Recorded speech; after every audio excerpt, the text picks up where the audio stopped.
Gusto mong mensahe na iparating mo sa mga kapwa mo estudyante na ayan kagaya mo may pinagdaraanan sa buhay na talagang nagsusumikap na makatapos sa pag-aaral at the same time nagtatabaw na may pantustos sa iyong pag-aaral.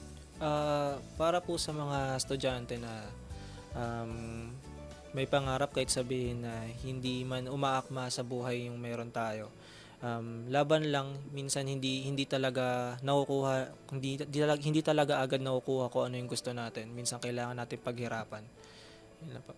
Laban lang. Laban lang. Oo, diba? Dahil namin naririnig yung Oo, tagang Kuya laban. Romel, laban lang. Laban lang. Okay? Paglaban mo ang Oo. iyong pag-aaral. Laban Makatapos, lang tayo, laban sa Kuya mga Romel. challenges ng buhay, di ba? Alam mo, pinapaalalahanan din nila tayo. Oo, Oo, laban. di ba? Kuya Romel, Ate Faith, laban lang. Oo. Di ba? Para naman sa lahat siya, kailangan lumaban nila. Oo. Sa lahat ng hamon sa buhay, labanan mo, kayanin mo lahat ng dumarating na problema. Oo, hindi na para sa mga katulad niya, Oo, estudyante. hindi na. Kahit na sino. No? Lahat tayo Oo. may pinagdaraanan.